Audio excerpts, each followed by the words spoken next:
Under writing commission discuss చేసాం కదమ్మా. Under writing commission కదమ్మా. ఏమో స్క్రీన్ కనిపిస్తుందా? Hello sir, under writing commission screen కనిపిస్తుంది కదమ్మా. ఓకే, సో అది మనం నిన్న డిస్కస్ చేసింది under writing question.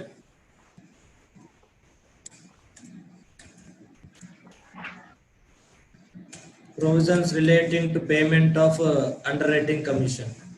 Provisions relating to payment of underwriting commission.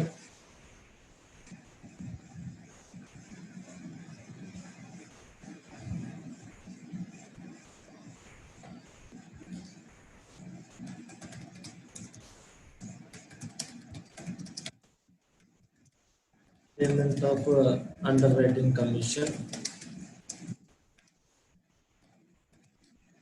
Provisions relating to payment of underwriting commission.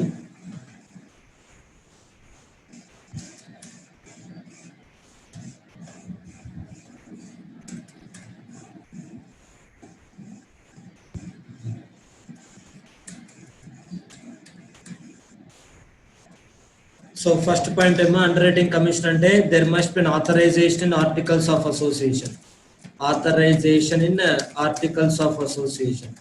Articles of association లో authorization ఉండాలి. Okay, rate of commission is lower of act or articles. Lower of act or articles of association. Rate of commission lower of rate of commission ఎంతమ్మా? Act లో ఎంత చెప్పారో అంత pay చేయాలి, లేదా articles లో ఎంత చెప్పారో అంత పే చేయాలి. రెండిట్లో లోయర్. అండర్ రైటింగ్ కమిషన్ ఎంత పే చేయాలమ్మా? Lower of act or articles. So as per companies act 2013, the rate of commission is 5% on debenture, 5% on shares and 2.5% on debentures. Okay, that is the point. Next rate of commission, ఇది వాళ్ళు మనం pay చేయాల్సింది. Next commission ఎలా pay చేయొచ్చు? Commission may be paid out of profits, out of existing profits అంటే ఏంటి? Public కి shares ఇవ్వక ముందే కంపెనీ దగ్గర ఉన్న ప్రాఫిట్స్ అని అర్థం. ఎగ్జిస్టింగ్ ప్రాఫిట్స్ అంటే ఏంటి? కంపెనీకి షేర్స్ ఇవ్వక ముందే పబ్లిక్ కి షేర్స్ ఇవ్వక ముందే కంపెనీ దగ్గర ఉన్న ప్రాఫిట్స్, దాన్ని యూజ్ చేసుకొని పేయచ్చు. Commission may be paid out of existing profits or out of proceeds of fresh issue. ఎలానా పే చేయొచ్చు. Okay, names of the అండర్రైటర్స్,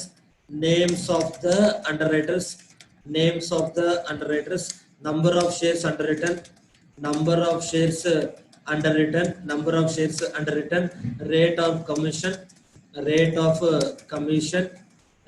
commission shall be disclosed in the prospectus.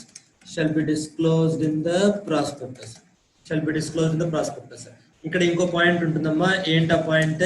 So commission underwriting commission shall not be paid. On securities not offered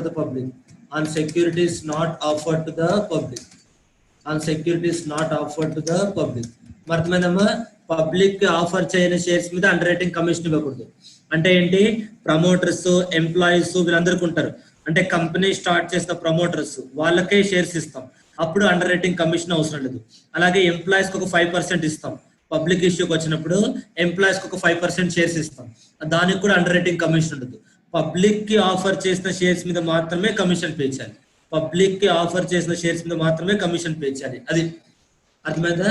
so private placement వీటి మీద commission pay చేయకూడదు, దీని మీద commission అవసరం ఉంటుంది.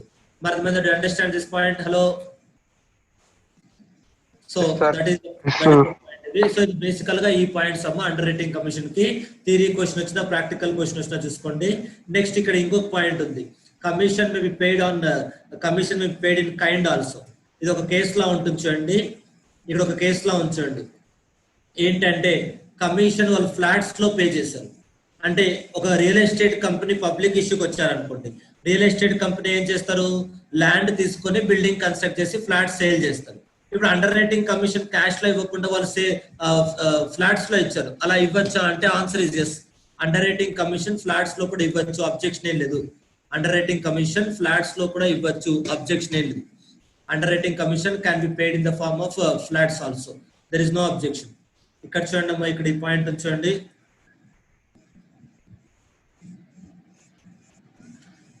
ఏమో ఇక్కడ హైలైట్ చేసిన పాయింట్ చూడండి. The company may pay the underwriting commission in the form of flats, as both the Companies Act and the rules do not impose any restriction on the mode of payment. అర్థమైందమ్మా, companies act లో కానీ rule లో కానీ ఎలా pay చేయాలి అని లేదు, ఎంత పే చేయాలి అన్న దానికే కండిషన్స్ ఉన్నాయి, కానీ ఎలా పే చేయాలని ఏం లేదు. క్యాష్ లో ఇవ్వాలా, కైండ్ లో ఇవ్వాలా అన్నది కండిషన్స్ ఏం లేవు. కాబట్టి decision to pay commission in the form of flats is valid. ఎంఐ పాయింట్ అర్థమైందా? Hello, to pay commission in the form of flats is valid. Flats లో చేయడం అనేది వ్యాలిడ్ అవుతుంది. Okay, that is the point. అది ఓకే, ఏం అర్థమైందా? ఇది ఒక పాయింట్ మీరు గుర్తుపెట్టుకోండి, థియరీలో ఉండదు. మీకు థియరీ వచ్చినప్పుడు ఆ పాయింట్ రాయాల్సిన అవసరం లేదు, because that is not in the theory provisions. అది ప్రొవిజన్స్ లో ఏం లేదు. కాబట్టి థియరీ క్వశ్చన్ వచ్చినప్పుడు అదేం రాయాల్సిన అవసరం లేదు. ప్రాక్టికల్ క్వశ్చన్ వచ్చినప్పుడు మాత్రం చూసుకుంటుంది. ప్రాక్టికల్ క్వశ్చన్ వచ్చినప్పుడు మాత్రం చూసుకోవాలి. నెక్స్ట్, ఈ డిపాజిటరీ రిసిప్ట్స్ అనే కాన్సెప్ట్ లేదమ్మా, తీసేశారు ప్రస్తుతానికైతే. ఈ మనకు సిలబస్ లో లేదు, డిపాజిట్ రిసిప్ట్స్ అనే కాన్సెప్ట్ తీసేశారు మనకు. ఏదో మనం డిస్కస్ చేసినాం, దీని తర్వాత వచ్చే టాపిక్ డిపాజిటరీ రిసిప్ట్స్ అనే టాపిక్ తీసేశారు మనకు. డిపాజిటరీ రిసిప్ట్స్ అనే టాపిక్ తీసేశారు. Okay, so this is not necessary for us.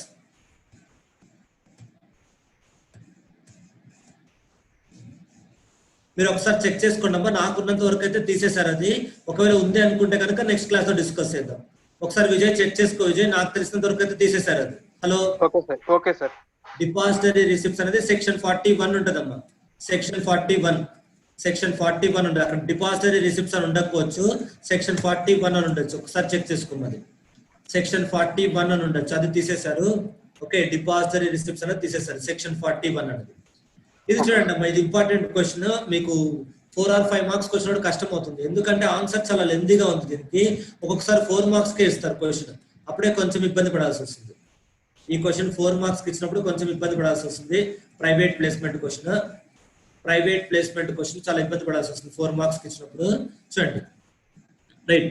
So ఈ ప్రొవిజన్ చెప్తాను చూడండి. ప్రైవేట్ ప్లేస్మెంట్ ప్రొవిజన్ ఏంటంటే, ప్రైవేట్ ప్లేస్మెంట్ అంటే ఏంటంటే మనకు తెలిసిన వాళ్ళ నుంచి మాత్రమే మనీ రేస్ చేయాలి, అన్నోన్ పీపుల్ నుంచి మనీ రేస్ చేయకూడదు. అది బేసిక్ ప్రిన్సిపల్. ప్రైవేట్ ప్లేస్మెంట్ అంటే మనకు తెలిసిన వాళ్ళ నుంచి మాత్రమే మనీ రేస్ చేయాలి, అన్నోన్ పీపుల్ నుంచి మనీ రేస్ చేయకూడదు. అది కాబట్టి ఇక్కడ ప్రాస్పెక్టస్ ఇవ్వట్లేదు. మన కంపెనీ గురించి తెలిసిన వాళ్ళకే షేర్స్ ఇస్తున్నాం కాబట్టి మనం వాళ్ళకి ప్రాస్పెక్టస్ ఇవ్వాల్సిన అవసరం లేదు. అర్థమైందమ్మా? మన కంపెనీ గురించి తెలిసిన వాళ్ళకే మనం షేర్స్ ఇస్తున్నాం కాబట్టి ప్రాస్పెక్టస్ ఇవ్వాల్సిన అవసరం లేదు. ఓకే, అది ఫస్ట్ పాయింట్. అయితే ఇక్కడ పాయింట్ ఏంటంటే, ఇక్కడ ఇంపార్టెంట్ పాయింట్ ఏంటంటే, ఇక్కడ అడ్వాంటేజ్ ఏంటి, ప్రైవేట్ ప్లేస్మెంట్ వల్ల అడ్వాంటేజ్ ఏంటంటే ప్రాస్పెక్టస్ ఇవ్వాల్సిన అవసరం లేదు. అది ఫస్ట్ పాయింట్. కానీ ప్రైవేట్ ప్లేస్మెంట్ వల్ల డ్రాబ్యాక్ ఏంటి అంటే ఎక్కువ మంది నుంచి కలెక్ట్ చేసుకోకూడదు. 200 మెంబర్స్ కన్నా ఎక్కువ మంది నుంచి కలెక్ట్ చేసుకోకూడదు. అది ఒక డ్రాబ్యాక్. ప్రైవేట్ ప్లేస్మెంట్ లో అడ్వాంటేజ్ అంటమ్మా ప్రాస్పెక్టస్ ఇవ్వాల్సిన అవసరం లేదు. కానీ డ్రాబ్యాక్స్ ఏంటి, 200 మెంబర్స్ కన్నా ఎక్కువ ఇవ్వకూడదు. నెక్స్ట్ ఇంకొకటి ఏంటి, ఒక్కొక్కరి నుంచి minimum 20,000 worth face value of shares కొనాలి. అర్థమైందా? Maximum 200 investors, each investor minimum 200 rupees worth face value of investments, no advertisements etcetera. ఇవన్నీ రిస్ట్రిక్షన్స్ అన్నమాట. ప్రైవేట్ ప్లేస్మెంట్ లో ఏంటంటే చాలా కండిషన్స్ పెట్టారు. మీరు ఆ కండిషన్స్ అన్ని సాటిస్ఫై అవుతే మీకు ప్రాస్పెక్టస్ నుంచి రిలీఫ్ ఇస్తాడు. ప్రాస్పెక్టస్ ఇవ్వాల్సిన అవసరం లేదు అని చెప్తాడు. అందులో ఏ ఒక్క కండిషన్ మిస్ అయినా పబ్లిక్ ఇష్యూ అయిపోతుంది. You have to prepare A prospectus. కాబట్టి ప్రైవేట్ ప్లేస్మెంట్ చాలా జాగ్రత్తగా ఉండాలి. ఇన్ని కండిషన్స్ లో ఏ ఒక్క కండిషన్ మిస్ అయినా ప్రైవేట్ ప్లేస్మెంట్ అనేది వర్కౌట్ అవ్వదు, పబ్లిక్ ఇష్యూలో ట్రీట్ చేస్తారు.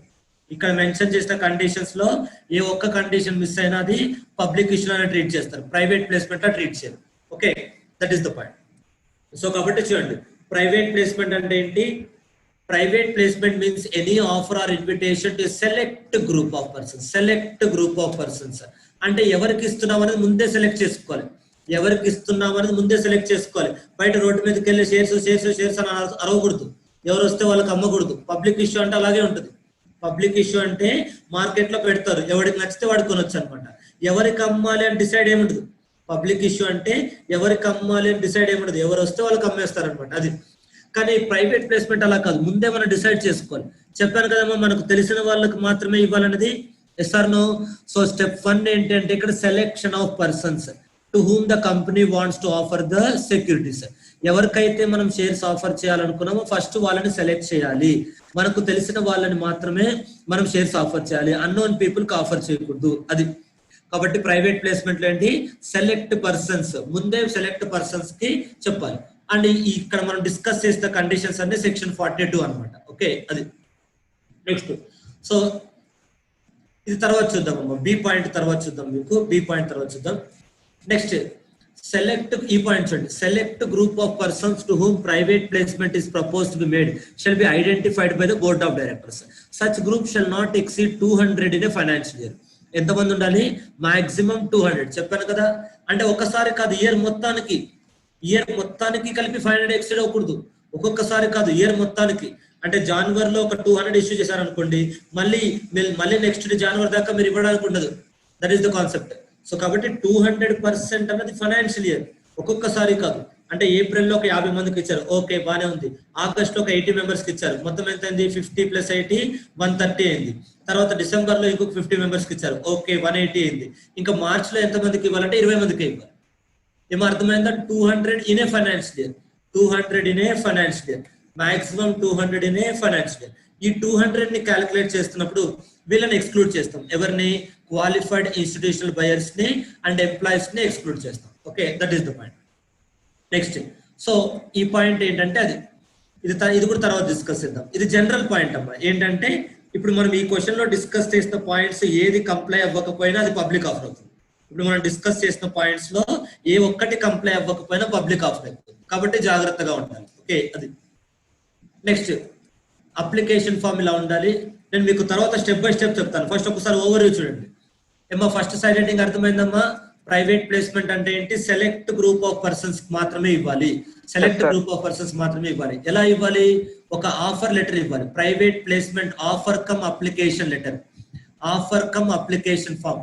ఆఫర్ ఫామ్ అదే, అప్లికేషన్ ఫామ్ అదే ఇవ్వాలి. ఆ ఆఫర్ కమ్ అప్లికేషన్ ఫామ్ ఎలా ఉండాలి అంటే ఈ నంబర్ లో ఉండాలి. Inform number PAS4, inform number PAS4 ఇవ్వాలి. ఆఫర్ కమ్ అప్లికేషన్ ఫామ్ అనేది. ఓకే, అది తర్వాత ఏంటి, సెక్షన్ 42 లో చెప్పిన కండిషన్స్ అన్ని సాటిస్ఫై అవ్వాలి. ఓకే, అంటే ఈ పేరాగ్రాఫ్ లో మీకు 3 పాయింట్స్ ఉన్నాయమ్మా. ఏంటి 3 పాయింట్స్, ప్రైవేట్ ప్లేస్మెంట్ అంటే ఎవరికి ఇవ్వాలి, సెలెక్ట్ గ్రూప్ ఆఫ్ పర్సన్స్ కే ఇవ్వాలి. ఎలా ఇవ్వాలి, private placement offer cum application అంటే ఆఫర్ లెటర్, అప్లికేషన్ లెటర్ రెండు కంబైన్డ్ గా ఒకటే ఫామ్ లో ఇవ్వాలి. నెక్స్ట్ కండిషన్స్ ఏం చేయాలి, సెక్షన్ 42 లో చెప్పిన కండిషన్స్ అన్ని ఇవ్వాలి. అర్థమైందమ్మా, సెక్షన్ 42 లో చెప్పిన కండిషన్స్ అన్ని ఫుల్ఫిల్ చేయాలి. ఏమో అర్థమైందా, ఫస్ట్ పారాగ్రాఫ్ లో 3 పాయింట్లు ఉన్నాయి. Hello, right. అది సెలెక్ట్ గ్రూప్ ఆఫ్ పర్సన్స్ కే ఇవ్వాలి, ఆఫర్ లెటర్, అప్లికేషన్ ఫామ్ రెండు ఒకే దాంట్లో ఉంటాయి. సెక్షన్ 42 కండిషన్స్ ఫాలో అవ్వాలి. ఆ 3 సాటిస్ఫై అవుతే దాన్నే ప్రైవేట్ ప్లేస్మెంట్ అంటారు. ఆ 3 సాటిస్ఫై అవుతే దాన్నే ప్రైవేట్ ప్లేస్మెంట్ అంటారు. ఈ పాయింట్ ఉంది కదమ్మా, సెక్షన్ 42 అని. కాబట్టి ఇందులో ఏ ఒక్కటి మిస్ అయినా కూడా అది పబ్లిక్ ఆఫర్ అయిపోతుంది. ఇందులో ఏ ఒక్కటి మిస్ అయినా కూడా అది పబ్లిక్ ఆఫర్ అయిపోతుంది. ఓకే, అది బి పాయింట్ నేను తర్వాత చెప్తానమ్మా మీకు. బి పాయింట్ తర్వాత చెప్తాను. సింపుల్ పాయింటే కానీ ప్రాసెస్ అనేది డివేట్ అయిపోద్ది. బి ఇప్పుడే టచ్ చేస్తే డివేట్ అయిపోద్ది. ఓకే, ప్రస్తుతానికి పక్కన పెట్టండి బి. కాబట్టి సెలెక్ట్ గ్రూప్ ఆఫ్ పర్సన్స్ ని ఐడెంటిఫై చేస్తాం. ఆ సెలెక్ట్ గ్రూప్ ఆఫ్ పర్సన్స్ ఎంత ఉండాలంటే మాక్సిమం 200 ఉండాలి, మాక్సిమం 200 ఉండాలి. ఓకే, అది నెక్స్ట్. ఈ offer letter form number PAS4 లో ఉండాలి. ఎవరికి ఇవ్వాలి అంటే ఐడెంటిఫైడ్ పర్సన్స్ కి ఇవ్వాలి. వాళ్ళ నేమ్స్, అడ్రస్, కంపెనీ రికార్డ్ చేయాలి. నెక్స్ట్ ఈ పాయింట్ చూడండి, such offer shall not carry any right of renunciation. ఇది పాయింట్, ఇది ఇంపార్టెంట్ పాయింట్ అమ్మా. ప్రాక్టికల్ క్వశ్చన్ రావచ్చు మీకు. దిస్ ఇప్పుడు దాకా అడగలేదు, but highly important practical question అది. ఓకే, అంటే ఎవరికైతే మనం సెలెక్ట్ చేసామో వాళ్ళే కొనాలి. వాళ్ళకి నచ్చకపోతే మళ్ళీ వాళ్ళు వేరే వాళ్ళకి ట్రాన్స్ఫర్ చేయడానికి లేదు. ఏమంటే understand this point. Hello, no renunciation అంటే అది, నో రినౌన్సియేషన్ అంటే అది ఎవరికైతే మనం ఇచ్చామో వాళ్ళే కొనాలి. వాళ్ళకు నచ్చకపోతే మళ్ళీ వాళ్ళు వేరే వాళ్ళకి అమ్మడానికి లేదు. అది వెరీ ఇంపార్టెంట్ పాయింట్. వాళ్ళకు నచ్చకపోతే మనం వేరే వాళ్ళకి అమ్మడానికి లేదు. That is the point. ఏమో ప్రాక్టికల్ క్వశ్చన్ రావచ్చు. పేపర్ డిఫికల్ట్ గా వచ్చినప్పుడు నార్మల్ గా పేపర్ ఈజీగా వస్తే థియరీ క్వశ్చన్ ఇది.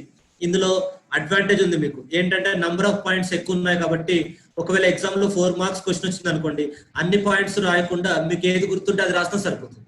4 మార్క్స్ క్వశ్చన్ కి 8 పాయింట్స్ రాయాలి. ఇంత పెద్ద ఆన్సర్ లో మీకు ఎంత గుర్తుంటే అంత రాసినా సరిపోతుంది. ఓకే, అది సో జనరల్ గా అయితే థియరీ క్వశ్చన్ వస్తుంది పేపర్ ఈజీగా ఉంటే.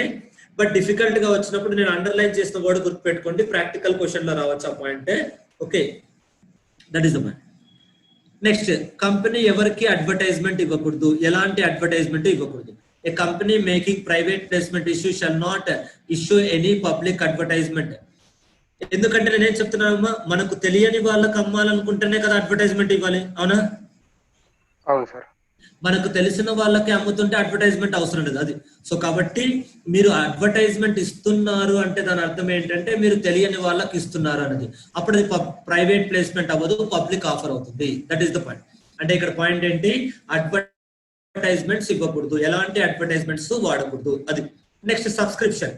Identified persons who are willing to subscribe shall apply in private placement offer and application along with the subscription money paid either by check or demand draft.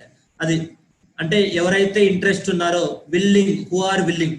మనం select చేసుకున్నామమ్మా, మనం select చేసుకున్నాం సరే, కానీ వాళ్ళకి interest ఉండాలి కదా కొనడానికి, అవునా? ఇప్పుడు నేను మీ నలుగురికి మేము నలుగురిని సెలెక్ట్ చేసుకున్నాను అనుకోండి, షేర్స్ ఇవ్వాలి అనేది. నేను సెలెక్ట్ చేసుకుని మీ అందరికీ లెటర్ రాశాను, బాబు నా కంపెనీలో షేర్స్ కొంటారా, నేను మిమ్మల్ని సెలెక్ట్ చేశానని. కానీ మీకు ఇంట్రెస్ట్ ఉండాలి కదా కొనడానికి, అవునా? Yes sir, no? Hello. So కాబట్టి కంపెనీ ఎవరెవరినైతే సెలెక్ట్ చేసుకుందో వాళ్ళందరూ కొంటారు అన్న గ్యారంటీ లేదమ్మా. కంపెనీ ఎవరెవరినైతే సెలెక్ట్ చేసుకుందో వాళ్ళందరూ కొంటారు అన్న గ్యారంటీ లేదు అది. సో కాబట్టి ఎవరికైతే విల్లింగ్ గా ఉన్నారో వాళ్ళే కొంటారు. కొన్న వాళ్ళు ఎలా చేస్తారు, మనీ పే చేయాలి. ఎలా? చెక్ లో కానీ, డిమాండ్ డ్రాఫ్ట్ లో కానీ, నాట్ బై క్యాష్. క్యాష్ లో కాకుండా ఎలా అన్నా పే చేయొచ్చు, క్యాష్ లో కాకుండా ఎలా అన్నా పే చేయొచ్చు అది.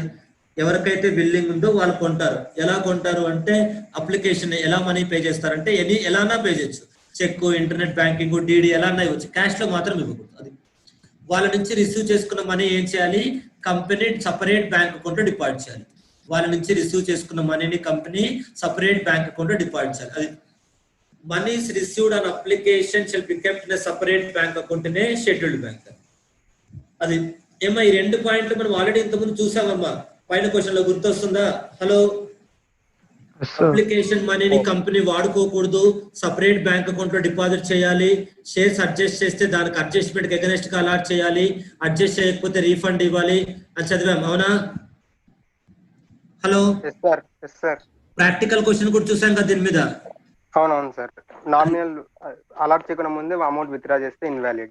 అలాట్మెంట్ కన్నా ముందే అప్లికేషన్ మనీ విత్డ్రా చేసుకోకూడదు అది. నెక్స్ట్, ఎప్పటిలోపు అలాట్ చేయాలి? విత్ ఇన్ 60 days లోపు అలాట్ చేయాలి. అప్లికేషన్ మనీ వచ్చిన తర్వాత విత్ ఇన్ 60 days లోపు అలాట్ చేయాలి. అలాట్ చేసిన తర్వాత విత్ ఇన్ 15 days లో ROC ఫైల్ చేయాలి. ఇది చాలా ఇంపార్టెంట్ అమ్మా. This is most important. Company shall file the return of allotment with the registrar within 15 days of allotment. 60 application money వచ్చిన తర్వాత విత్ ఇన్ 60 days లో అలాట్ చేయాలి. Allot చేసిన తర్వాత విత్ ఇన్ 15 days లో అలాట్ చేసిన తర్వాత విత్ ఇన్ 15 days లో రిటర్న్ ఫైల్ చేయాలి. అలాట్ చేసిన తర్వాత విత్ ఇన్ 15 days లో రిటర్న్ ఫైల్ చేయాలి. ఒకవేళ అలాట్ చేయకపోతే మనీ రీఫండ్ చేస్తాం. అలాట్ చేయకపోతే మనీ రీఫండ్ చేస్తాం. అలాట్ చేయకపోతే మనీ రీఫండ్ చేస్తాం. ఎప్పుడు రీఫండ్ చేయాలి? సేమ్ అప్లికేషన్ మనీ వచ్చిన తర్వాత విత్ ఇన్ 15 days లో రీఫండ్ చేయాలి. చేయకపోతే 12% ఇంట్రెస్ట్ కట్టాలి అది. ఏమో అప్లికేషన్ మనీ తీసుకున్న తర్వాత 60 రోజుల్లోపు అలాట్ చేయండి, చేశారా? Okay, well and good. చేయలేదా? రీఫండ్ ఇవ్వండి. రీఫండ్ డిలే చేశారా? ఇంట్రెస్ట్ కట్టండి. 12% per annum ఇంట్రెస్ట్ కట్టాలి. ఓకే అది. నెక్స్ట్, ఇవన్నీ పెనాల్టీస్. ఇవన్నీ the company shall refund the application money with interest to subscribers with in period of 30 days of the order imposing the penalty. ఇవన్నీ consequences penalty. పైన ఉన్న conditions violate చేస్తే penalty ఏంటంటే. Next, కింద question కూడా చూడండి, రెండు కలిపి చదువుదాం. ప్రాసెస్ ఏంటనేది రెండు కలిపి చదువుదాం. ఒక పాయింట్ చూడండి, కింద చూడండి సార్. పైన క్వశ్చన్ కి 21 కి 22 కి డిఫరెన్స్ ఏంటి సార్? డిఫరెన్స్ ఏం లేదమ్మా, అది కంపెనీస్ యాక్ట్ లో ఉన్న ప్రొవిజన్స్, ఇది రూల్స్ లో ఉన్న ప్రొవిజన్స్ అంతే. ఇది రూల్స్, అదే యాక్ట్. సెక్షన్ 42 అనేది కంపెనీస్ యాక్ట్ 2013. సెక్షన్ 42 అనేది కంపెనీస్ యాక్ట్ 2013. ఇది యాక్ట్. సెక్షన్ 42 అనేది కంపెనీస్ యాక్ట్ 2013. ఇది rules. These are the rules. These are called as rules. ఇది రూల్స్. ఓకే. So private placement offer letter must be form number PS4. ఇది already మనం చూసాం. A private placement offer letter accompanied by an application form serially numbered and addressed specifically to the person to whom the offer is made shall be sent to him either in writing or in electronic mode within 30 days of recording the names of such persons. అంటే ఎప్పుడు పంపించాలి అంటే with in 30 days of recording the names of such persons. ఇక్కడ recording అంటే selection అమ్మా. మనం first point ఏం చెప్పామమ్మా? First point ఏం చెప్పాము? అలాట్మెంట్ సెలెక్టెడ్ పర్సన్స్ మాత్రమే ఇవ్వాలని చెప్పారు. కాదు సెలెక్ట్ చేసుకోవాలి కదా ఫస్ట్. అంటే సెలెక్ట్ చేసుకున్న తర్వాత విత్ ఇన్ 30 days లో వాళ్ళకి ఇన్ఫార్మ్ చేయాలి. ఇలా మీ పేరు సెలెక్ట్ చేసుకున్నాము, మీకు ఇంట్రెస్ట్ ఉంటే షేర్స్ పర్చేస్ చేయండి అనేది ఇవ్వాలి. ఓకే, అది ఎవరు అప్లై చేయాలి అంటే ఎవరి పేరైతే రాసామో అప్లికేషన్ ఫామ్ లో వాళ్ళే అప్లై చేయాలి. ఇంకెవరు అప్లై చేయకూడదు. ఎవరి పేరైతే అప్లికేషన్ ఫామ్ లో ఫిల్ చేసామో వాళ్ళే ఫిల్ చేయాలి. చూడండి, no person other than the person so addressed in the application form shall be allowed to apply. Okay, no person other than the person so addressed in the application form. Ante only the person whose name is mentioned in the application form is eligible for apply. No other persons cannot apply. Adi dan meaning. Company select చేసుకుని application form ఇస్తారు. ప్రతి application form మీద ఒక పేరు ఉంటుంది. ఆ application form మీద ఎవరి పేరు అయితే ఉందో వాళ్ళే అప్లై చేయాలి, ఇంకెవరు అప్లై చేయకూడదు. Very very important. వాళ్ళ బ్యాంక్ అకౌంట్ నుంచి మనీ రావాలి, వేరే బ్యాంక్ అకౌంట్ నుంచి మనీ రాకూడదు. ఈవెన్ మీరు పర్చేస్ చేస్తున్నారు అనుకోండి, మీ బ్యాంక్ అకౌంట్ లో డబ్బులు లేకపోతే మీ ఫాదర్ బ్యాంక్ అకౌంట్ లో పే చేయొచ్చా అంటే answer is no, ruled out, చేయకూడదు. అది అర్థమైందమ్మా? Hello,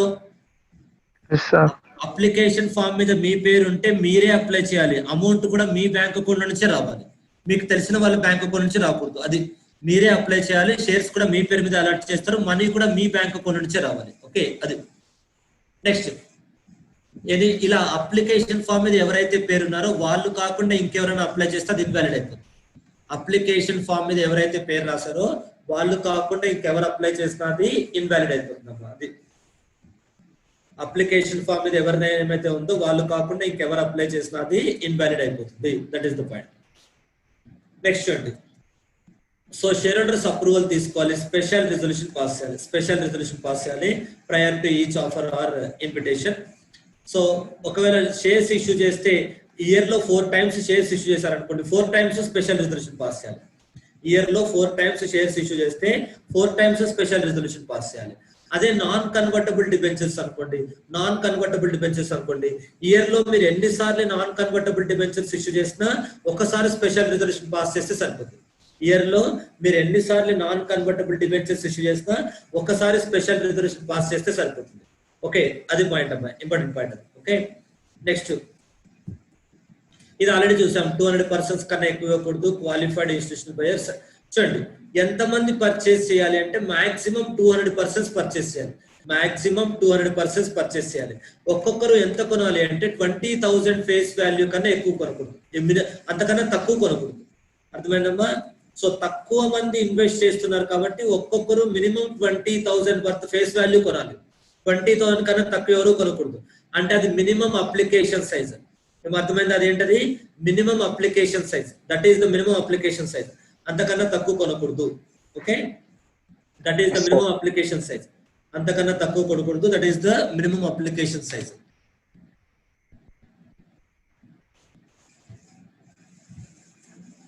That is the minimum application size. The above limits of maximum 200 offerings and minimum investment size of ₹20,000 face value. ఈ తర్వాత చూద్దాం. నేను ఓవరాల్ గా చెప్తున్నాను, తర్వాత పాయింట్ బై పాయింట్ చూద్దాం.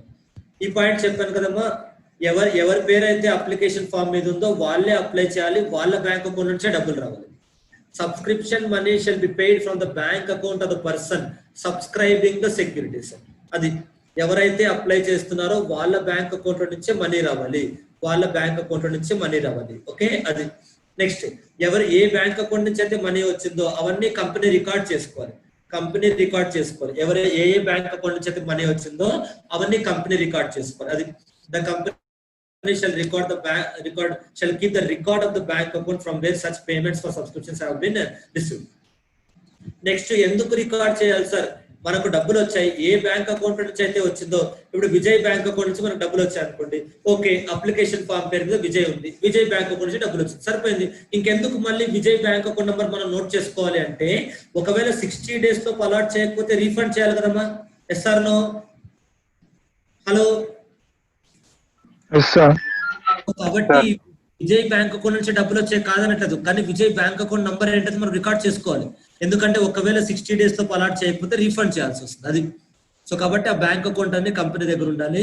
ఇది ఆ సెలెక్టెడ్ పర్సన్స్ ఉన్నారు కదమ్మా, ఎవరెవరికి మనం ఇవాళ సెలెక్ట్ చేసుకున్నాం కదా, ఆ సెలెక్ట్ చేసుకున్న పర్సన్స్ ని లిస్ట్ రాసుకోవాలి, రికార్డ్ రాసుకోవాలి. ఆ రికార్డ్ ఈ ఫార్మాట్ లో ఉండాలి, ఫామ్ నంబర్ PAS 5 లో ఉండాలి. అది సో ఎవరి పేరు అయితే మనం సెలెక్ట్ చేసుకున్నామో వాళ్ళదంతా ఈ ఫామ్ లో ఉండాలి, ఫామ్ నంబర్ PAS 5 లో ఉండాలి. అది ఎవరిని ఏమైతే సెలెక్ట్ చేసుకున్న వాళ్ళదంతా ఫామ్ నంబర్ PAS 5 లో ఉండాలి. అది A copy of such record along with the private placement offer letter in form number PS3 shall be filed with the ROC and the SEBI within 30 days of circulation to the private placement offer letter. Written of allotment.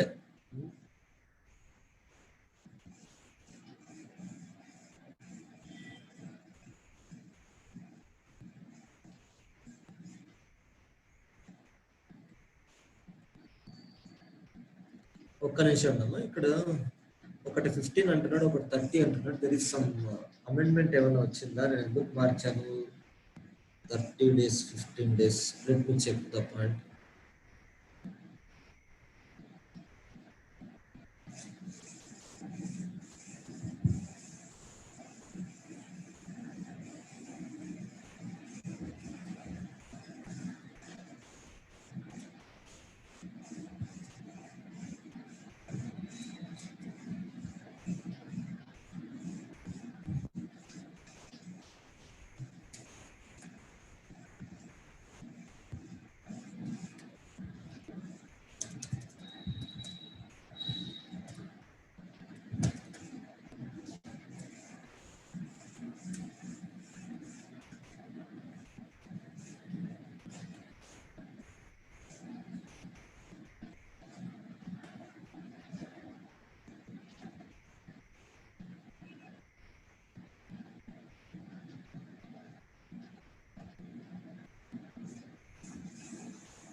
ఇది 15 days అమ్మా, ఇది 30 days అని వచ్చినట్టుంది. ఇక్కడ 15 days అని రాసుకోండి, 15 days of allotment. అది పైన రాస్తుంటే కరెక్ట్, అది 15 days of allotment.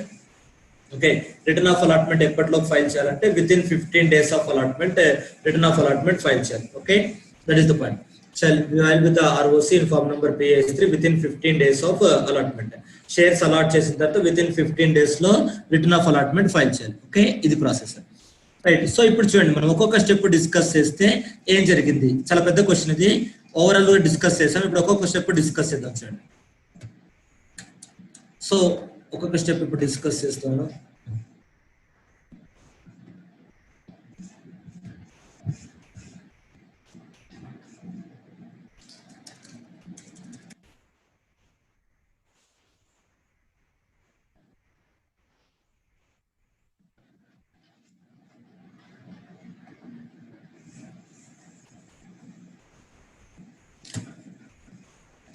So first point ఏంటంటే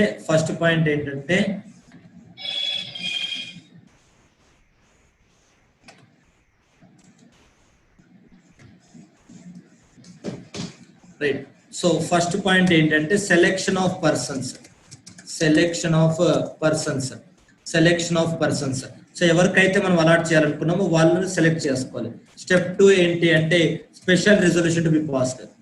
స్టెప్ 2 ఏంటంటే notice to be issued for general meeting.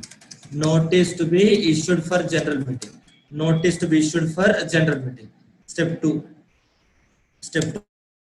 ఏంటి, notice to be issued for general meeting. Step 2 లో ఏం చేయాలమ్మా, నోటీస్ ఇష్యూ చేయాలి జనరల్ మీటింగ్ కి. ఓకే, Step 3 ఏంటి, special resolution to be passed. Notice to be issued for passing special resolution. So special resolution to be passed. Special resolution pass చేసిన తర్వాత step 4 ఏంటి అంటే select names of selected persons to be recorded.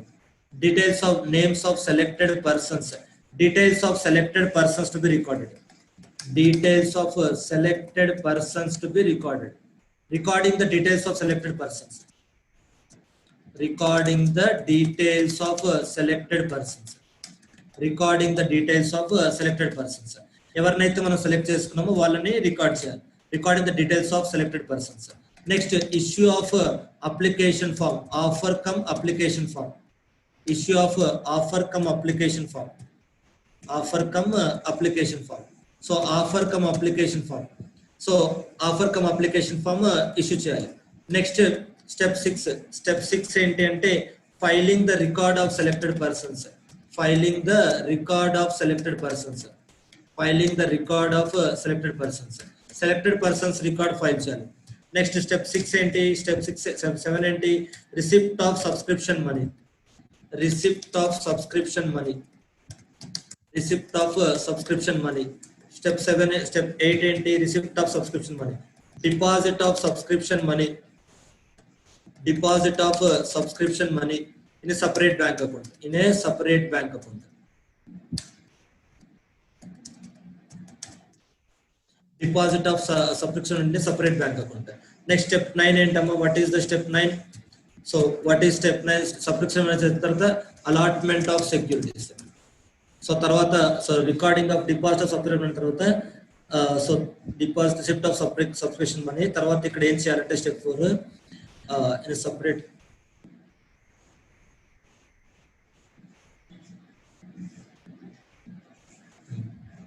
తర్వాత recording of accounts. Recording of account details. Recording of account details. Account details from which subscription money is received. From which subscription money is received. From which subscription money is received. A bank account నుంచి అయితే మనం subscription money receive చేసుకున్నామో దాన్ని తీసుకోవాలి. From which deposit of separate subscription money. Step 10 ఏంటమ్మా? Step 10 ఏంటి? Allotment of shares. Step 10 is the allotment of shares.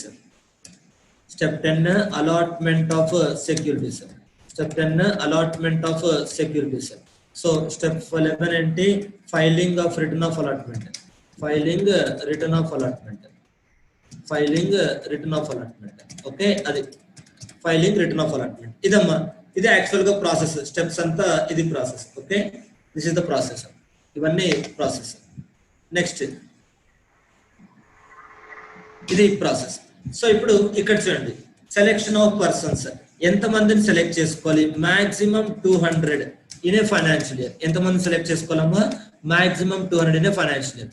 Not applicable to qualified ఏంటంటే qualified institutional buyers and employees excluded. And employees are excluded. అర్థమైందమ్మా? ఎంతమంది? ఇప్పుడు నేను ఏం చేశానంటే మీకు ఫస్ట్ ఓవర్వ్యూ రాశానమ్మా, ఏ స్టెప్స్ ఉంటాయని రాశాను. మళ్ళీ ప్రతి స్టెప్ కి సపరేట్ గా దానికి అప్లికబుల్ అయ్యే ప్రొవిజన్స్ రాస్తున్నాను. ఏమో అర్థమైందా మనం ఏం చేస్తున్నాం అన్నది? Hello, right. సో ఫస్ట్ ఏం చేసామంటే పర్సన్ సెలెక్ట్ చేసుకోవాలి. ఎంతమంది సెలెక్ట్ చేసుకోవాలి? Maximum 200 in financial year. ఆ 200 ని కౌంట్ చేస్తున్నప్పుడు క్వాలిఫైడ్ ఇన్స్టిట్యూషనల్ బయర్స్ ని, ఎంప్లాయీస్ ని ఎక్స్క్లూడ్ చేస్తాం. క్వాలిఫైడ్ ఇన్స్టిట్యూషన్ బయర్స్ ని, ఎంప్లాయీస్ ని ఎక్స్క్లూడ్ చేస్తాం. అది. సో నోటీస్ ఇష్యూ చేయాలి. నోటీస్ ఇష్యూ చేసినప్పుడు ఎక్స్ప్లెనేటరీ స్టేట్మెంట్ లో రాయాలి. Explanatory statement, justification for calculation of price. ఇక్కడ చూడండి, ఇక్కడ ఒక పాయింట్ ఉంటుంది చూడండి. ఏం పాయింట్ అది?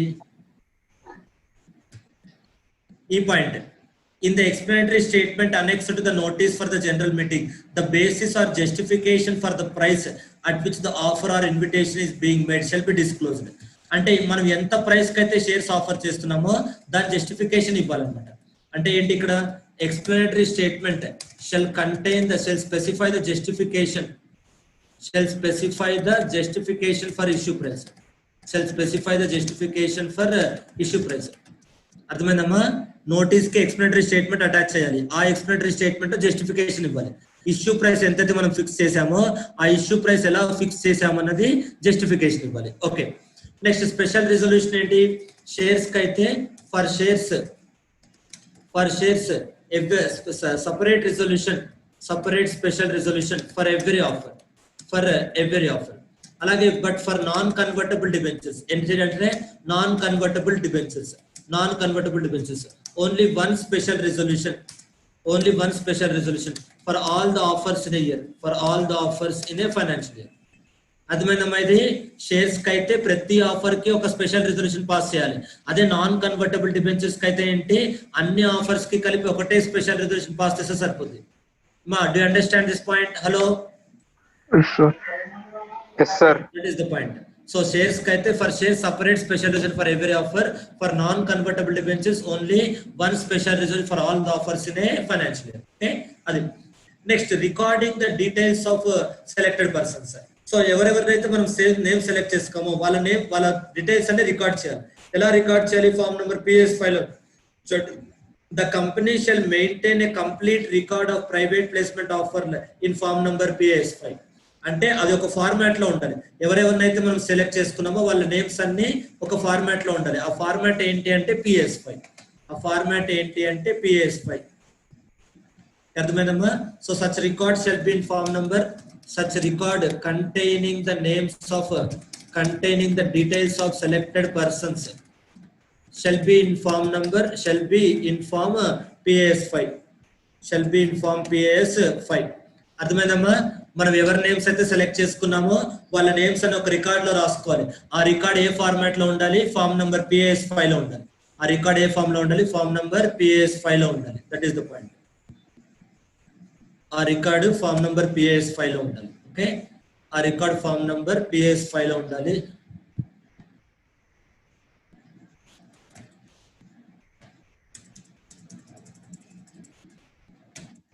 ఆ రికార్డ్ అన్నది PS5 లో ఉండాలి. Okay, that is the point. Next,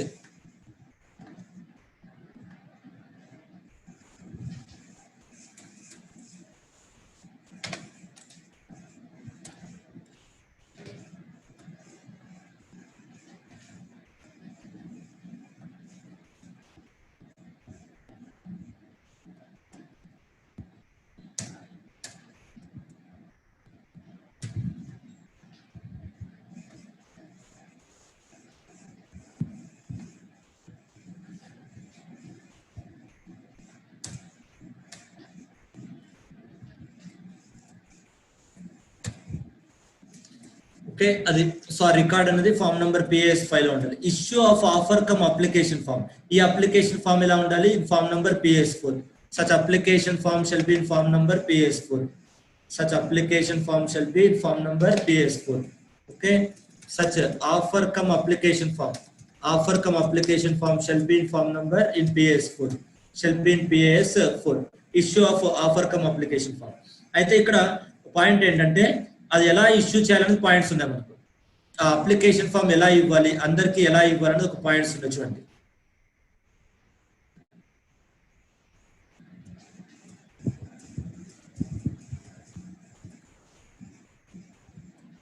A private placement offer letter accompanied by an application form serially numbered and addressed specifically to the person to the offer shall be made to him either in writing or in electronic mode. అంటే electronic mode అంటే email, writing అంటే అక్కడ post అని అర్థం.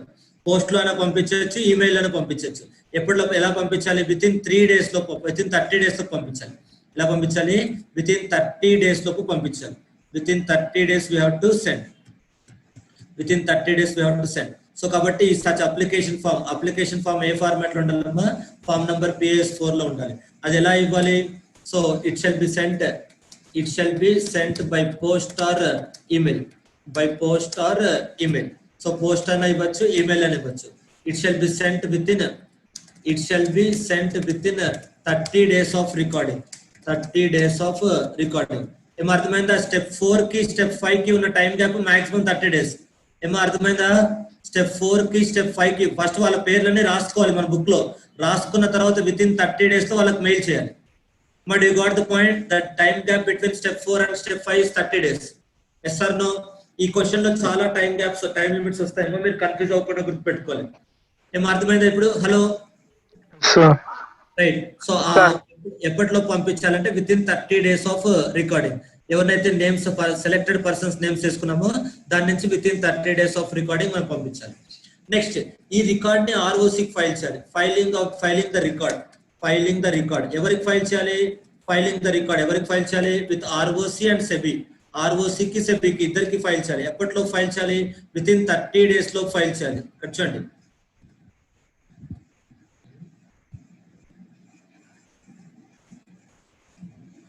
So shall be filed with ROC and SEBI within 30 days of circulation. Within 30 days of circulation. ఎప్పట్లో file చేయాలంటే within 30 days of circulation file చేయాలి. So కాబట్టి ఎవరికి ఫైల్ చేయాలి? To the ROC and SEBI.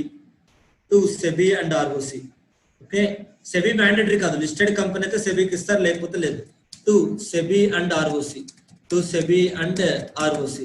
ఎప్పట్లో అంటే within 30 days. Within 30 days of issue circulation అంటాం మనం. Issue అనుకోకుండా అక్కడ నార్మల్ గా సర్క్యులేషన్ అని కూడా రాసుకుంటే ఇంకా క్లారిటీగా ఉంది. సర్క్యులేషన్ తర్వాత within 30 days of circulation. Within 30 days of circulation ఎవరికి ఇవ్వాలమ్మా? సెబీకి ఆర్ఓసికి ఇవ్వాలి. ఎప్పటిలోపు ఇవ్వాలి? Within 30 days of subscription money. Within 30 days of ఇవ్వాలన్నమాట. Next receipt of subscription money. ఈ సబ్స్క్రిప్షన్ మనీ ఎలా రిసీవ్ చేసుకోవాలి?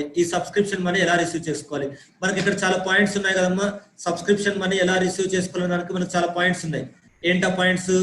ఎవరైతే అప్లికేషన్ ఫామ్ ఉందో వాళ్ళ నుంచే రావాలి సబ్స్క్రిప్షన్ మనీ, అవునా? ఎవరి అప్లికేషన్ ఫామ్ మీద ఎవరి నేమ్ అయితే రాసామో వాళ్ళ నుంచే రావాలి subscription money. Okay, from the to be received only from the bank account of the person. Subscription money ఎలా రావాలి? Only through banking channels. Cash లో రాకూడదు, ఓన్లీ త్రూ బ్యాంకింగ్ ఛానల్స్ రావాలి. ఆ బ్యాంక్ అకౌంట్ నుంచే రావాలి. త్రూ బ్యాంకింగ్ ఛానల్స్ అని ఎందుకు అన్నామంటే చెక్ అయినా, డిడి అయినా, నెట్ బ్యాంకింగ్ అయినా, డెబిట్ కార్డ్ అయినా, క్రెడిట్ కార్డ్ అయినా, లేదా ఇవన్నీ కూడా బ్యాంకింగ్ ఛానల్స్ అంటారు. Net banking, debit card, credit card, cheque, DD ఇవన్నీ కూడా బ్యాంకింగ్ ఛానల్స్ అంటారు. Other than cash. అర్థమైందమ్మా? Only through banking channels, other than cash. Next అది కూడా ఏ బ్యాంక్ అకౌంట్ నుంచి? అప్లికెంట్ బ్యాంక్ అకౌంట్ నుంచి. Only from the account of the applicant. ఎవరైతే షేర్స్ అప్లై చేస్తారో వాళ్ళ అకౌంట్ నుంచే రావాలి, వేరే వాళ్ళ అకౌంట్ నుంచి మనీ రాకూడదు అన్న. నెక్స్ట్ ఎంత ఉండాలి? ఎంత రావాలి మనకు మనీ? Minimum 20,000 face value. ఇవన్నీ పాయింట్స్ దానివే కదా. సబ్స్క్రిప్షన్ మనీ ఎలా రావాలి, ఎవరి అకౌంట్ నుంచి రావాలి, ఎంత రావాలి? But you understand these 3 points? Hello sir. Right. ఇది ఓన్లీ బ్యాంకింగ్ ఛానల్స్ నుంచి రావాలి, క్యాష్ లో రాకూడదు. అది కూడా అప్లికేషన్ ఫామ్ మీద ఎవరి పేరు అయితే ఉందో వాళ్ళ నుంచే రావాలి. అది కూడా మినిమం 20,000 ఫేస్ వాల్యూ ఉండాలి. అది నెక్స్ట్. ఇప్పుడు ఈ point, recording of account details of the subscription money is received. ఎవరి నుంచి అయితే మనం అప్లికేషన్ మనీ తీసుకున్నామో వాళ్ళ నుంచి వాళ్ళ డీటెయిల్స్ రాసుకుంటాం. అది కామన్ పాయింట్, అందులో ఏం లేదు. అది సపరేట్ బ్యాంక్ అకౌంట్ లో డిపాజిట్ చేయాలి. డిపాజిట్ చేసి ఏం చేయాలి? సపరేట్ బ్యాంక్ అకౌంట్ లో shall be used only for adjustment. Can be used only for adjustment against allotment or refund. Okay, దాని దేనికోసం యూజ్ చేయాలమ్మా? Adjustment against allotment or refund. ఎప్పుడు అలాట్ చేయాలి షేర్స్? ఎప్పుడు అలాట్ చేయాలి? అప్లికేషన్ మనీ రిసీవ్ చేసుకున్న తర్వాత విత్ ఇన్ 15 days లో షేర్స్ అలాట్ చేయాలి. అలాట్మెంట్ ఆఫ్ సెక్యూరిటీస్ ఎప్పుడు? Within 60 days of receipt of money. Within 60 days of receipt of application money.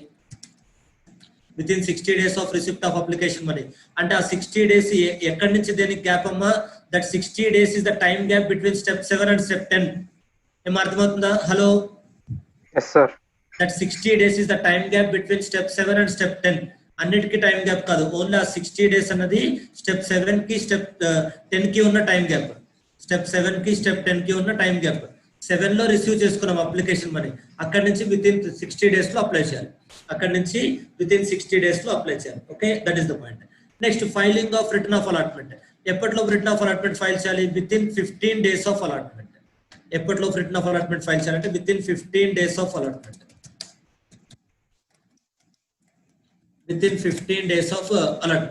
So within 15 days of allotment file చేయాలి. ఇదే మా process.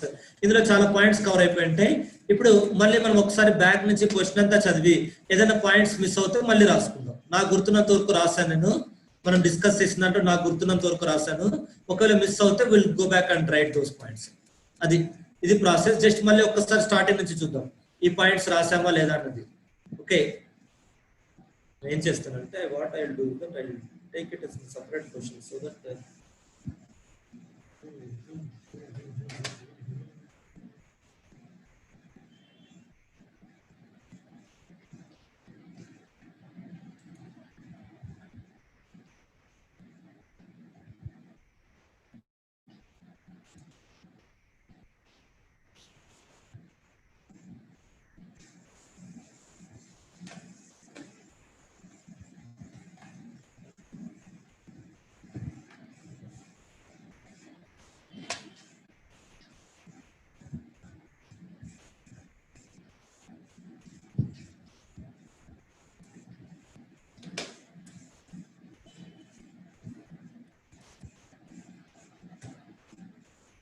Scroll చేయడానికి బాగుంటుంది, మళ్ళీ పైకి కిందికి రావడం కష్టం.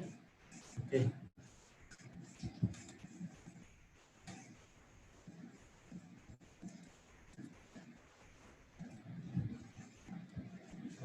Done.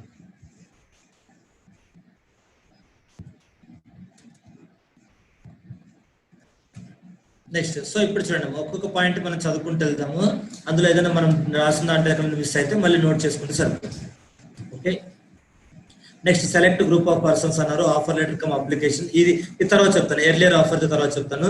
Select group of persons shall be identified maximum 200. అందులో పిఐబిసి ఎంప్లాయీస్ వీళ్ళు ఎక్స్క్లూడ్ చేస్తాం. ఈ పాయింట్ రాసేసాం. ఇది ఒక పాయింట్ ఏమో మీరు చూసుకోవాల్సింది. పైన రెండు అవసరం లేదు.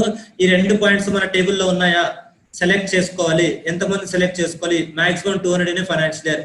ఆ 200 లో క్వాలిఫైడ్ ఇన్స్టిట్యూషనల్ బయర్స్ ని, ఎంప్లాయీస్ ని ఎక్స్క్లూడ్ చేస్తాం.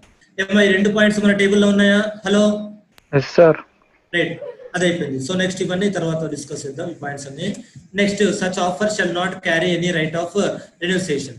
అంటే ఇందులో రాయాలి అప్లికేషన్ ఫామ్ ఉంది కదా, circulation of offer cum application form అని. ఆ application form it shall be in form number PS4. ఇక్కడే రాసుకోవాలి point. Okay, it shall not contain right of renunciation. It shall not contain right of renunciation. Right of renunciation. It shall not contain right of renunciation. అంటే application form లో clear గా రాయాలి. మీ ఎవరి name అయితే application form లో ఉందో వాళ్ళే purchase చేయాలి, వాళ్ళు ఇంకెవరికి ట్రాన్స్ఫర్ చేయకూడదు అని రాయాలి. అవునా? అది అప్లికేషన్ ఫామ్ లో క్లియర్ గా రాయాలి. ఎవరి నేమ్ అయితే అప్లికేషన్ ఫామ్ లో ఇంక్లూడ్ చేసామో వాళ్ళే పర్చేస్ చేయాలి, ఇంకెవరు పర్చేస్ చేయకూడదు అని క్లియర్ గా రాయాలి అప్లికేషన్ ఫామ్ లో. Okay, that is the point. Right, next so it shall not contain right of renunciation. It shall not contain right of renunciation. ఆ అప్లికేషన్ ఫామ్ లో రైట్ ఆఫ్ రెన్యూన్సియేషన్ ఉండకూడదు. Okay, that is the point. Next అది very important. Advertisements ఇవ్వకూడదు, ఇవన్నీ పాయింటే. ఇది subscription money వాళ్ళ bank account నుంచి రావాలి. బ్యాంక్ ఇచ్చాలని రాస్తాం. సపరేట్ బ్యాంక్ అకౌంట్ డిపాజిట్ చేయాలి. అది అలాట్మెంట్ కే వాడుకోవాలి. నెక్స్ట్ సెక్యూరిటీస్ అలాట్ చేయాలి. Return of allotment within 15 days లో ఫైల్ చేయాలి.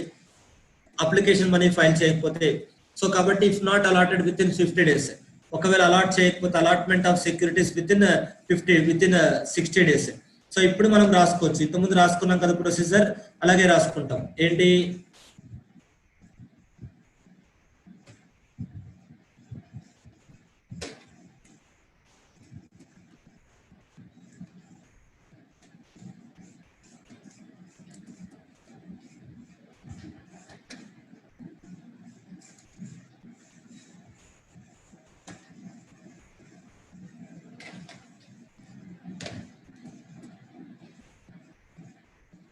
సో ఇక్కడ ఏం రాస్తాం మనం? Procedure if shares are allotted. Procedure if allotment is made. Procedure if allotment is made. Allotment చేస్తే procedure filing of return of allotment. ఒకవేళ filing of return of allotment within 15 days. Within 15 days of allotment. Within 15 days of allotment. అది okay అయిపోయిందమ్మా. తర్వాత ఒకవేళ procedure allot చేయలేదు అనుకోండి, allot చేయకపోతే procedure ఏంటి? అలాట్ చేయకపోతే ప్రొసీజర్ ఏంటి? Okay, with in 15 days of allotment. Step 11 వస్తుంది. ఒకవేళ అలాట్ చేయకపోతే ప్రొసీజర్ ఏంటి? Procedure if allotment is not made. Procedure if allotment is not made. Allotment is not made. Allotment చేయకపోతే ప్రొసీజర్ ఏమవుతుంది? స్టెప్ 10 అవుతుంది. అప్పుడు అది అర్థమైందమ్మా. అలాట్ చేస్తే స్టెప్ 10 ఉంటే మళ్ళీ ఇంకా దానికి స్టెప్ 11 అనం కదా. SR no? స్టెప్ 10 అనేది అలాట్మెంట్ అవుతే అప్పుడు స్టెప్ 11 ఏంటి అని చూస్తాం. ఒకవేళ ప్రొసీజర్ అలాట్మెంట్ లేదనుకోండి, అలాట్మెంట్ చేయలేదు అనుకోండి, అప్పుడు స్టెప్ 10 అంతే కదమ్మా. అలాట్మెంట్ చేస్తే మళ్ళీ ఇక్కడ అలాట్మెంట్ అనేది వస్తుంది. ఇఫ్ నాట్ అలాటెడ్ అని ఎందుకు వస్తుంది? అవునా? Hello, Yes, sir. ఏంటి అలాట్ చేయకపోతే application money to be refunded with in 15 days. Subscription application money to be refunded with in 15 days. Within 15 days of expiry of 60 days. Within 15 days from the completion of 60 days. From the completion of 60 days. అంటే ఆ 60 days ఎప్పటికైతే complete అవుతాయో అక్కడి నుంచి 15 days. ఆ 60 days ఎప్పటికైతే complete అయితే అప్పటి నుంచి 60 days తో పే చేయాలి. If there is a delay, if in case of delay in refund, ఒకవేళ రీఫండ్ లో డిలే ఉంటే ఏం చేయాలమ్మా, ఇంట్రెస్ట్ పే చేయాలి. ఎంత? Interest shall be paid at the rate 12%. Interest shall be paid at the rate 12% per annum. అర్థమైందమ్మా? అప్పుడు ఇదే స్టెప్ 10 అవుతుంది. అలాట్ చేయకపోతే ఇదే మనకు స్టెప్ 10 అవుతుంది. Okay, that is the point. So this is step 11. Allot చేస్తే ఒకలా ఉంటుంది, అలాట్ చేయకపోతే ఒకలా ఉంటుంది. ఓకే, దట్ ఈస్ ద పాయింట్. అది సో ఇది రాసాం. అలాట్ చేయాలి, చేయకపోతే విత్ ఇన్ 15 days చేయకపోతే interest, everything is fine. Next restriction లో private placement offer letter form number PS4 లో ఉండాలి. అది మెయిల్ లో కానీ పంపించాలి within 30 days of recording. ఎవరికైతే మనం ఏం అప్లై చేసామో వాళ్ళే అప్లై చేయాలి. ఓకే, ఇక్కడ రాసాం కదా రిసిప్ట్, ఇక్కడ filing the receipt of subscription money only through banking channels, only from the account of the applicant. Next subscription money only the person mentioned in the application form,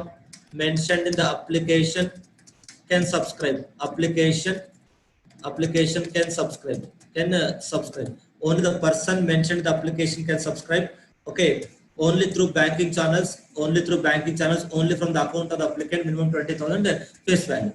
అంతే కదమ్మా. Application మీద ఎవరి name అయితే mention చేసామో వాళ్ళ పేరు వాళ్ళే apply చేయాలి, ఇంకెవరు అప్లై చేయకూడదు. అవునా? Hello sir, that is the point. Next, so ఈ అప్లికేషన్ కనుక అలా లేకపోతే ఇన్వాలిడ్ అవుతుంది. Special resolution, non convertible debentures అయితే 1 year ఎక్స్ప్లెనేటరీ స్టేట్మెంట్ కింద రాస్తాం. 200 ఎక్స్ప్లెయిన్ చేస్తాం, 2000 ఫేస్ వాల్యూ ఇన్వెస్ట్ చేస్తాం. ఇప్పుడు ఈ 2000 ఫేస్ వాల్యూ అనేది ఈ 2 పాయింట్స్ చూడండి. ఏంటి? 200 తర్వాత చూద్దాం, ఎక్సెప్షన్స్ తర్వాత చూద్దాం. Subscription money, record, PS5, return offer అంతే.